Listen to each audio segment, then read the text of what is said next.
எனக்கு அருமையானவர்களே, இரக்கத்தை எப்படி நீங்கள் பெற்றுக்கொள்வது என்பதை குறித்து நான் உங்களோடு பேச விரும்புகிறேன்.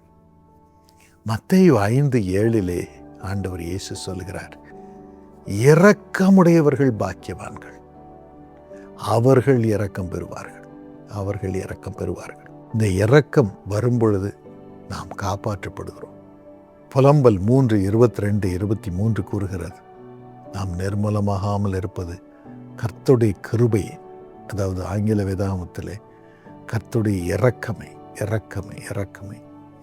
அவருடைய இரக்கங்களுக்கு முடிவில்லை, அவைகள் காலைதோறும் புதியவைகள். முத உண்மை பெரிதாக இருக்கிறது. காலைதோறும் புதிய கிருபை. எப்பொழுது? ஆண்டவருடைய இரக்கம் நம் மீது வரும்பொழுது. அவருடைய இரக்கம் வரும்பொழுது நாம் அழிக்கப்படாமல் காக்கப்படுகிறோம், அழிக்கப்படாமல் காக்கப்படுகிறோம். ஆம், அதற்கு நாம் செய்ய வேண்டியது, நாம் இரக்கத்தை காண்பிக்க வேண்டும். எப்படி இரக்கத்தை காண்பிக்கிறோம்? மற்றவர்களை மன்னிப்பதின் மூலமாக. முதலாவது, ஆண்டவர் நம்மை மன்னிக்கிறார். 1 யோவான் 1:9 படி, நம்முடைய பாவங்களை நாம் அறிக்கையிட்டால் பாவங்களை நமக்கு மன்னித்து எல்லா நியாயத்தையும் நீக்கி நம்மை சுத்திகரிப்பதற்கு ஆண்டவர் இயேசு உண்மையும் நீதியும் உள்ளவராக இருக்கிறார். உண்மையும் நீதியும் உள்ளவராக நம்மை சுத்திகரிக்கிறார். எப்பொழுது? நாம் நம்முடைய பாவத்தை அறிக்கையிட்டு, ஆண்டவரே என்னை மன்னியும் என்று மனஸ்தாபப்பட்டு அந்த பாவத்திலிருந்து நாம் விடுதலையாகும்படியாக வேண்டிக் கொள்ளும் பொழுது அவர் நமக்கு பாவத்தை மன்னித்து அநியாயத்தை நீக்கி சுத்திகரிக்கிறார், நம்முடைய வாழ்க்கையை சுத்திகரிக்கிறார். அதே அருளை நம் மூலமாக மற்றவர்களுக்கு ஆண்டவர் காட்டுகிறார். எபேசியர் 4:32 படி, ஒருவருக்கொருவர் தயவாயும் மன உருக்கமாயும் இருந்து கிறிஸ்துவுக்குள் தேவன் உங்களுக்கு மன்னித்தது போல நீங்களும் ஒருவருக்கொருவர் மன்னியுங்கள், மன்னியுங்கள், மன்னியுங்கள். எனக்கு அருமையானவர்களே, மத்தேயு 6:14-15 நாம் வாசிக்கிறோம், மனுஷருடைய தப்பிதங்களை நாம் அவர்களுக்கு மன்னித்தால் நம்முடைய பரமபிதா நமக்கு மன்னிப்பார். மனுஷனுடைய தப்பிதங்களை நாம் அவர்களுக்கு மன்னிக்காமல் இருந்தால் நம்முடைய பரமபிதா நமது தப்பிதங்களையும் மன்னியாதிருப்பார். இப்பொழுது ஆண்டவரிடம் சொல்லும், ஆண்டவரே மன்னிக்க எனக்கு கிருபைத்தார், மறக்க எனக்கு கிருபைத்தார், மறக்க கிருபைத்தார், மன்னித்து அவள் குற்றங்களை மறக்க கிருபைத்தார், அருள் தாரும் என்று நாம் வேண்டிக் கொள்வோம். லூக்கா 6:37 படி, மற்றவர்களை குற்றவாளிகள் என்று தீர்க்காதிருங்கள், அப்பொழுது நீங்களும் குற்றவாளிகள் என்று தீர்க்கப்படாதிருப்பீர்கள். எங்கு பார்த்தாலும் இப்போ அவர்களுக்கு பணம் வர வேண்டும் என்று சோஷியல் மீடியா மூலமாக மற்றவர்களை தவறாக பேசுகிறார்கள், தவறாக சொல்லுகிறார்கள், தவறான குற்றம் சாட்டுகிறார்கள். ஐயோ, அவருடைய எதிர்காலம் எல்லாம் எப்படி இருக்கும்? இது ஆண்டவருக்கு உகந்ததல்ல. கடவுளுடைய ஆசீர்வாதம் வரவே வராது. ஏனென்றால் கடவுளை நம்பாதவர்கள் தான் இப்படி செய்து கொண்டிருக்கிறார்கள். அவர்களுக்காக வேண்டிக் கொள்வோம். ஆண்டவனே, தயவு செய்து அவர்களுக்கு வாழ்க்கை அழிந்து போகாதபடிக்கு அவர்கள் காக்கப்பட வேண்டும் என்று வேண்டிக் கொள்வோம். ஆனால் நாமோ மற்றவர்களை குற்றவாளிகள் என்று தீர்க்காதிருப்போம், தீர்க்காதிருப்போம். அவர்களுக்காக வேண்டிக் கொள்வோம். ஆண்டவரே, அவர்களை மன்னியும். இயேசு அதை தான் சிலுவையில் செய்தார். பிதாவை அவர்களுக்கு மன்னியும், மன்னியும், மன்னியும் என்று வேண்டிக் கொள்வோம், வேண்டிக் கொள்வோம். தாங்கள் செய்கிறது என்னதென்று அறியாதிருக்கிறார்கள். இரக்கம், அதான் இரக்கம். இரக்கம் காண்பிப்போம். அப்பொழுது நமக்கு இரக்கம் ஆண்டவர் காண்பிப்பார். இந்த அருளை ஆண்டவர் உங்களுக்கு தருவாராக. கொடுங்கள், அப்பொழுது உங்களுக்கு கொடுக்கப்படும். மத்தேயு 7:7-11 வரைக்கும். ஒரு மனுஷன் தன் பிள்ளை அப்பத்தை கேட்டால் அவனுக்கு கல்லை கொடுப்பானோ? மீனை கேட்டால் பாம்பை கொடுப்பானோ?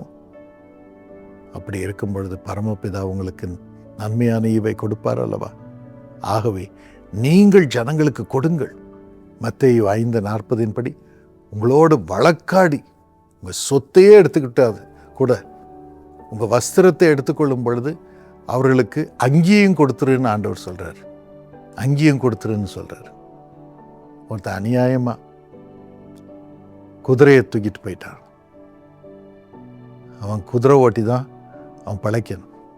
உடனே அவன் அடுத்தவன் சொன்னான், என் வண்டியை எடுத்துக்கப்பா, வண்டி குதிரை இல்லாமல் பிரயோஜனம் கிடையாது, அதனால் 2 எடுத்துக்கோ. என்ன இருதயம், இரக்கம். அந்த மனிதன் மனம் திரும்பினான். ஆனால் உங்களுக்கு ஆண்டவன் ஆசீர்வாதத்தை தருவார். அதனால் எனக்கு இது வேணும் அது வேணும்னு பிடுங்காதிருப்போம். அவனுக்கு இது இருக்குது எனக்கு இல்லையேன்னு பிடுங்காதிருப்போம். நம்ம கொடுக்கிறவர்களாக மாறுவோம், இரக்கம் காண்பிக்கிறவர்களாக மாறுவோம். அப்பொழுது ஆண்டவர் உங்களுக்கு உரியவைகள் எல்லாவற்றையும் பரலோகத்திலிருந்து தருவார். மனுஷிக அளவின்படி அல்ல, பரலோகத்தின் அளவின்படி உங்களுக்கு தருவார். மத்தேயு 7:12 படி, மனுஷர் உங்களுக்கு எவைகளை செய்ய வேண்டும் என்று விரும்புகிறீர்களோ அவைகளை நீங்களும் அவர்களுக்கு செய்யுங்கள். எபிரேயர் 13:16 படி, அன்றியும் நன்மை செய்யவும் தான தர்மம் பண்ணவும் மறவாதிருங்கள். இப்படிப்பட்ட பலிகளின் மீது தேவன் பிரியமாயிருக்கிறார். கொடுங்கள், அப்பொழுது உங்களுக்கு கொடுக்கப்படும். எனக்கு அருமையானவர்களே, இந்த இரக்கம் காட்டும் இருதயத்தை ஆண்டவர் தரும்படியாக இரக்கமுள்ள தேவன் நமக்குள் அவருடைய ஆவியை கொடுத்து நம்முடைய ஆவிக்குள் இறங்கும்படி இப்பொழுது அவரை வேண்டிக் கொள்வோமா? ஏசப்பா, தயவாக மத பிள்ளைகளை மத ஆவியினால் நிரப்பு சாமி. நாங்கள் கொடூர இருதயமுள்ளவர்கள். எங்கள் பிள்ளைகளுக்காக எங்கள் குடும்பத்திற்காகவே யோசித்துக் கொண்டிருப்போம். ஆனால் இரக்கமாக உமது ஆவியை எங்களுக்கு கொடுத்து நாங்கள் மற்றவர்களை மன்னிக்க, மற்றவர்களுக்கு கொடுக்க எங்களுக்கு கிருபைத்தார். நீ சொன்னபடி நாங்கள் வாழ கிருபைத்தார். நீ சொன்னபடி கொடுக்க கிருபைத்தார். நீ சொன்னபடி மன்னிக்க கிருபைத்தார். சந்தோஷமாக உமக்குள் இருக்க கிருபைத்தார். யாரை குறித்தும் ஒரு கோபம் எரிச்சல் இல்லாமல் அப்பா சமாதானத்தோடு வாழ கிருபைத்தார். எங்களை வாழ்த்தும்படியாக ஏழை மக்களை சுமக்கும்படி கிருபைத்தார். ஆசீர்வாதத்தின் ஊற்றாக எங்களை வைத்தரலும். எங்களை எல்லாரும் வாழ்த்தும்படி அருள் புரியும். நீர் வாழ்த்தும்படி அருள் புரியும். எங்களுக்கும் இருதயத்திலே, குடும்பத்திலே, வாழ்க்கையிலே இரக்கத்தை காட்டு சாமி, காட்டும் அப்பா. நாங்கள் வாழ்ந்திருக்க அருள் புரியும். உமை சுமக்க அருள் புரியும். கனத்துக்குரியவர்களாக சுத்த இருதயத்தோடு கனம் பெற்றவர்களாக இருக்கும்படி அருள் புரியும். இந்த ஆசீர்வாதத்தை மது பிள்ளைகளுக்கு தருவதற்காக நன்றி. இயேசுவின் நாமத்தில் பெருக்கத்தின் நாட்களை அவர்களுக்கு கொடுத்து ஜெபிக்கிறோம் நல்ல பிதாவே, ஆமென். God bless you. இப்ப அமைதியா இருக்க போறியா இல்லையா? ஆமா, நான் அமைதியாவே இருக்கேன். நீங்க மட்டும் அதான் கல்யாணத்துக்கு முன்னாடியே சொன்னாங்க. ஹலோ, நான் பேசுறதுக்கு. என் மனைவி எதையுமே புரிஞ்சிக்கவே மாட்டேங்கிறா. இவ கூட நான் எப்படி தான் குடும்பத்தை நடத்த போறேன்? திருமணத்திற்கு பின்பு அநேகருடைய கேள்வி இதுதான். இந்த கேள்விக்கெல்லாம் ஒரு தெய்வீக தீர்வு இயேசு அழைக்கிறார் குடும்ப ஆசீர்வாத திட்டம்.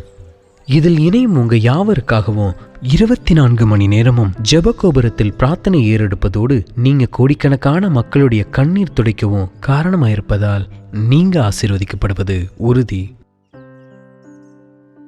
www.jesuscalls.org மற்றும் இயேசு அழைக்கிறார் ஜெபகோபுரத்தில் இன்றே இணைந்திடுங்கள். இயேசு அழைக்கிறார் குடும்ப ஆசீர்வாத திட்டத்தில். நாங்கள் உங்களுக்காக ஜெபிக்கிறோம்.